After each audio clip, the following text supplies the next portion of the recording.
नमस्कार। हमारे चैनल चर्चा में आप सभी दर्शकों का हार्दिक स्वागत है। फाइनली एनडीए गठबंधन की सरकार बनने जा रही है। सभी सहयोगी दलों ने प्रधानमंत्री नरेंद्र मोदी के नेतृत्व में अपनी आस्था जताते हुए अपना सहमति पत्र दे दिया है। गठबंधन की सरकार बनेगी, लेकिन संशय अभी भी बरकरार है। ये सरकार कितने दिन चलेगी, चलेगी भी या नहीं चलेगी? कहीं ऐसा तो नहीं है कि कुछ सहयोगी दल बाद में पलट जाएंगे? लोग इसको लेकर चर्चाएं कर रहे हैं। आज हम इसी विषय पर बातचीत करेंगे। हमारे साथ है वरिष्ठ पत्रकार खालिद रशीद जी। हम बात करते हैं खालिद जी से। नमस्कार जी जी, क्या लगता है आपको, क्या भविष्य है? भविष्य का सवाल तो बड़ा सवाल होता है। सुनीता जी, भविष्य एक पीरियड की बात अगर हम लोग कर रहे हैं, समय काल की बात कर रहे हैं, तो 5 साल का समय काल होता है सरकार का। तो इसी संदर्भ में ये सवाल आपका हो सकता है कि क्या ये एनडीए की सरकार, गठबंधन की सरकार, पिछली बार भी गठबंधन की सरकार थी, लेकिन भाजपा अपने बूते जो 303 सीट का जो उसका बल था, वो उस पे हावी था। तो एनडीए की सरकार तो थी, लेकिन वो भाजपा की सरकार ज्यादा थी, एनडीए की सरकार बहुत कम थी। तो 5 साल का जो पीरियड है वो पूरा कर पाएगी या नहीं, मुझे इसमें इस समय संशय लगता है। 5 साल का जो टर्म है ये सरकार पूरा कर पाएगी, मुझे इसमें संशय लगता है। और उसकी वजह ये है कि जो पार्टनर्स हैं इनके, आप इनके इनके बॉडी लैंग्वेज देखिए और इनके जो नेता हैं, ठीक है, जो बड़े नेता हैं वो कुछ नहीं बोल रहे हैं, लेकिन जो उस दल के जो अलग अलग नेता हैं, अलग अलग मंचों पर मीडिया से बातचीत में जिस तरह के प्रश्न उठा रहे हैं, तो वो शीर्ष नेतृत्व की इजाजत के बिना नहीं उठा रहे हैं, ये बात समझ में आती है। और ये जो पब्लिक में जो परसेप्शन बन रहा है कि भाई किसी तरह से ये सरकार बनाने की जो कोशिश है, वो इंडिकेशन दे रहा है कि स्थायित्व का सवाल तो है। और एनडीए की सरकार ऐसा नहीं है कि पहले नहीं चली है, गठबंधन की सरकार चली है अटल बिहारी वाजपेयी के नेतृत्व में, उनसे ज्यादा दर्द कौन जानता होगा। लेकिन क्या अटल बिहारी वाजपेयी जो गठबंधन की सरकार चलाते थे, वो क्या नरेंद्र मोदी चला पाएंगे? क्या उनकी कार्यशैली है गठबंधन की सरकार चलाने की? अगर जो सहयोगी हैं वो अपनी शर्तें रखते हैं, तो क्या वो उन शर्तों पर पूरी तरह से सहमत हो जाएंगे, अपने सिद्धांतों से समझौता कर लेंगे? पार्टी के भी अपने सिद्धांत हैं, पार्टी का अपना घोषणा पत्र है।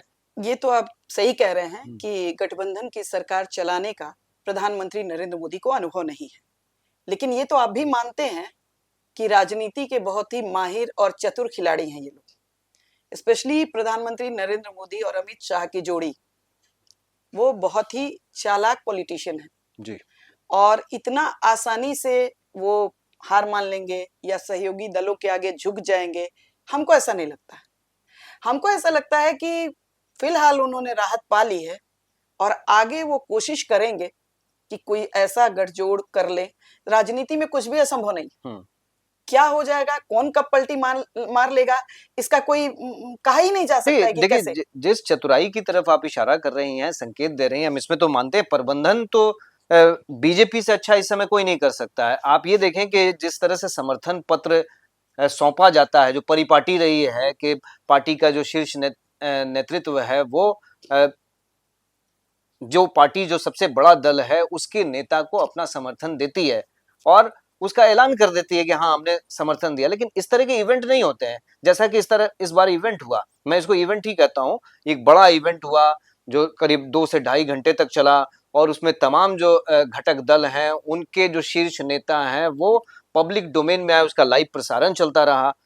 नीतीश कुमार, चंद्रबाबू नायडू, चिराग पासवान, शिंदे साहब, ये तमाम लोग जो हैं, जो एनडीए के घटक दल हैं, उन्होंने आकर पब्लिक के सामने एक तरह से कहा। तो ये मजबूरी थी, ये आमतौर पे परिपाटी से हटने की मजबूरी थी। 2-2 मिनट, 3-3 मिनट में जो उन्होंने अपनी बात कही, तो ये दर्शाने की कोशिश है कि देखिए कहीं ना कहीं कुछ गड़बड़ तो है। हम सामने आकर, पब्लिक के सामने आकर ये बोल रहे हैं कि मेरा समर्थन है। आप अब नीतीश कुमार कह रहे हैं कि आप जो भी करेंगे मैं आपके साथ हूं, खाली बिहार वाला मामला देख लीजिएगा। मतलब बिहार को विशेष राज्य का दर्जा नहीं, वो जो आप जो बात कह रहे हैं, पहले इस बात पर हम लोग थोड़ा सा ये करते हैं कि बिहार वाले दर्जे की बात तो बाद में आएगी। ये लोग तो बार्गेन करेंगे, इसमें तो कोई दो राय नहीं है कि जितनी भी पार्टियां हैं वो जब सरकार को समर्थन दे रही हैं तो बार्गेन करेंगी, और बार्गेन में ये आएगा, विशेष राज्य के तो दर्जे की जब मांग बार्गेन आएगी। होगा तो स्थायित्व कहाँ से आएगा? अब यही सवाल है जी। कि बार्गेन कितना होगा, कहां तक होगा, क्या प्रधानमंत्री की मजबूरी नीतीश कुमार हैं? यदि नीतीश कुमार प्रधानमंत्री नरेंद्र मोदी की मजबूरी है, तो माजिद, क्या नीतीश कुमार की मजबूरी भी प्रधानमंत्री नरेंद्र मोदी है? तो क्योंकि नतीजों नीतीश में जो कुमार को अंगनित उभर कर सामने आया, ये तो मजबूरी इस समय है। नहीं, इस समय मजबूरी है, चंद्रबाबू लेकिन नायडू। 1 साल बाद बिहार में विधानसभा का चुनाव है और उसमें यदि मुख्यमंत्री नीतीश कुमार को अपनी कुर्सी बचानी है तो कहीं ना कहीं उनको प्रधानमंत्री के समर्थन की जरूरत है। इंडिया ब्लॉक में जाने में उनको कंफर्टेबल तो नहीं रहेंगे, क्योंकि लालू यादव कभी नहीं चाहेंगे कि वो यहाँ मुख्यमंत्री पद पर बने रहे। वो चाहेंगे कि तेजस्वी के लिए जल्द से जल्द कुर्सी खाली कर दी जाए, और नीतीश कुमार ये चाहेंगे कि मरते दम तक हम यहाँ की कुर्सी हमको मिली रहे, और नहीं तो यहाँ से जाए तो प्रधानमंत्री बन के देखिए, ही जाए। मैं थोड़ा यहाँ पे आपसे असहमति जताना चाहूंगा कि लालू प्रसाद तो ये भी नहीं चाहते थे कि वो इंडिया के संयोजक बने। नीतीश कुमार ने कोशिश की और वो इंडिया के संयोजक बने। बाद में सीटों का बंटवारा समय पर नहीं हो पाया या बाकी घोषणाएं जो हैं वो नहीं हो पाई, इसलिए वो दल बदल कर चले गए, फिर से एक बार बीजेपी के साथ, एनडीए के साथ चले गए। तो ऐसा नहीं है, लालू प्रसाद पहले से कभी भी नहीं चाहते हैं। तो राजनीतिक गुना भाग होता है जिसके कारण वो कभी इधर आते हैं और इधर स्वीकारनीय हो जाते हैं और फिर आकर कहते हैं कि देखिए अब हम कहीं नहीं जाएंगे, हमने गलती किया था, पिछली बार हमने गलती किया था। मैं नीतीश कुमार की बात कर रहा हूं कि पिछली बार जब वो बीजेपी से राजद की तरफ आए, यानी यूपीए की तरफ आए, तो कहा कि हमसे गलती हो गई थी, उधर चले गए थे सांप्रदायिक ताकतों की तरफ, अब हम कहीं नहीं जाएंगे। फिर जब वो वापस आए एनडीए में तो कहा कि हमसे गलती हो गई थी, हम उधर चले गए थे, अब हम कहीं नहीं जाएंगे, यहीं रहेंगे और स्थायित्व के साथ रहेंगे, ये जंगल राज के पुरोधा हैं। फिर से उन्होंने पलटी मारी और फिर यही उनका स्टेटमेंट आया। तो नीतीश कुमार के लिए बहुत ही आसान हो गया इस समय कि वो कभी भी इधर से उधर कर सकते हैं। इसलिए जो है इस समय जो बड़ा प्रश्न यही उठ रहा है कि उनकी जो राजनीति का रंग ढंग है उसे देखते हुए लोगों को कम से कम ये विश्वास नहीं हो रहा है और बीजेपी को भी ये विश्वास नहीं है। इसीलिए शायद ये इतना बड़ा इवेंट बनाया गया ताकि पब्लिक डोमेन में आकर वो बोलें, पब्लिक उन्हें पहचाने, वो एक्सपोज हो कि आपने तो पब्लिक के सामने कहा कि हम समर्थन दे रहे हैं, आप जो कीजिएगा हम आपके साथ हैं। हमको ऐसा लेकिन लगता लेकिन है, क्या ये चीज उनको रोक पाएगी? हाँ, हमको ऐसा लगता है कि प्रधानमंत्री नरेंद्र मोदी जो इवेंट कर रहे हैं, इवेंट करने में तो माहिर है, वो किसी भी चीज को प्रेजेंट करना कोई उनसे सीखे। तो इवेंट कर रहे हैं तो उन्होंने 2-3 संदेश दे दिया है। पहला संदेश तो ये दिया कि फिलहाल तो हम एकजुट है, आगे क्या होगा, अभी तो सरकार स्थिर है, आगे क्या होगा इस पर आगे चर्चा होगी। दूसरा संकेत उन्होंने ये दे दिया कि कहीं ना कहीं एक सहमति घटक दलों में बन गई है, मंत्री पद को लेकर या राज्य में क्या होगा इसको लेकर एक थोड़ा सहमति जरूर बनी है, तभी वो लोग पूरे जोश के साथ गए हैं प्रधानमंत्री के साथ अपना इवेंट में भाग लेने के लिए।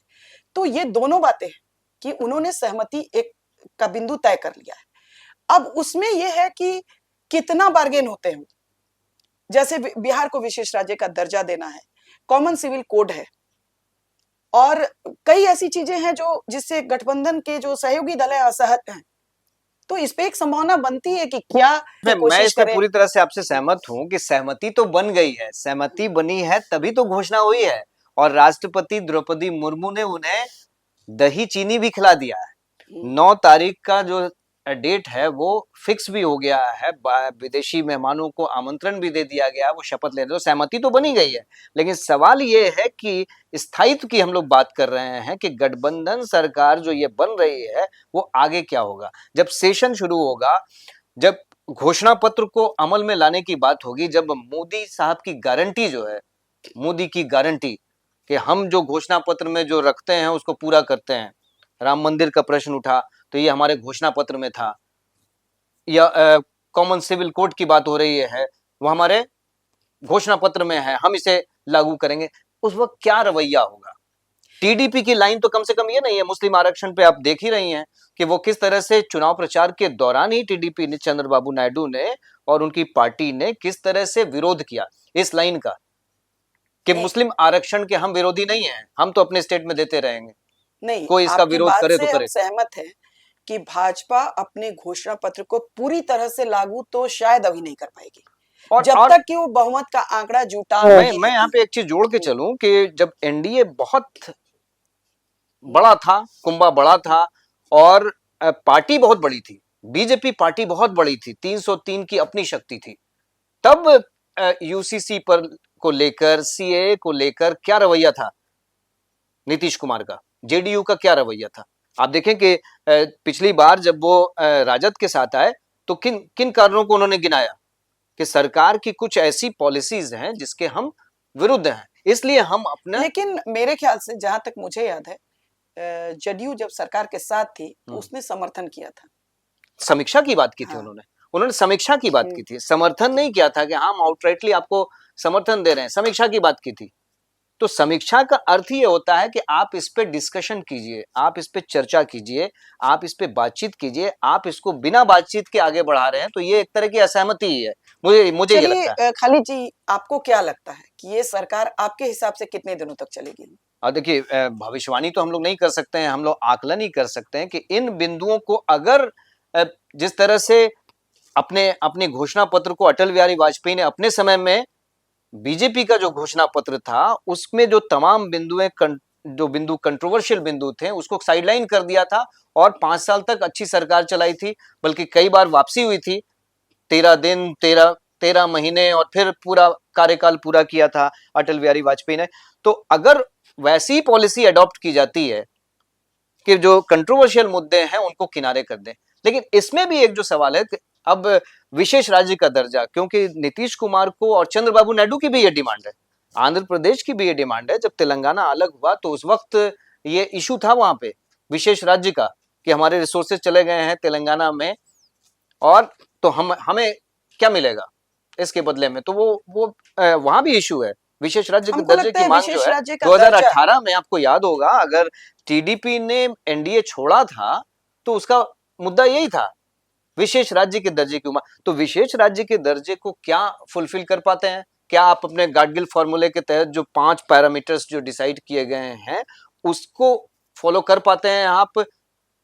क्या आर्थिक पिछड़ेपन के आधार पर केवल बिहार को जो कि मांग है नीतीश कुमार की और उनकी पार्टी की उसको पूरा कर पाते हैं? तो अगर आपको इनको देना होगा तो चंद्रबाबू नायडू को भी आपको देना होगा, और फिर उड़ीसा की भी मांग है, ये विशेष राज्य के दर्जे की मांग उड़ीसा की भी मांग है। तो वो जो सीए का मुद्दा है, यूसीसी का मुद्दा है, उसको अगर आप किनारे रख भी देते हैं, मुस्लिम आरक्षण का मुद्दा है वो उसको किनारे रख भी देते हैं, डंप भी कर देते हैं, तो ये विशेष राज्य का मुद्दा जो है ये कहीं ना कहीं एक बड़ी कंट्रोवर्सी बन सकता है।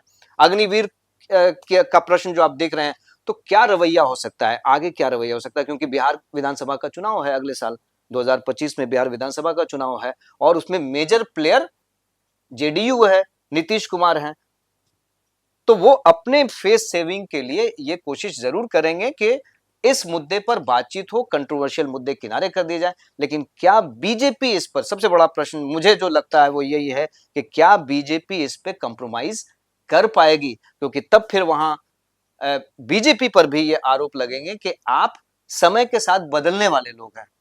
आज नारे को लेकर आरोप लगने लगा कि आपने राम को छोड़ दिया और जगन्नाथ जी को पकड़ लिया।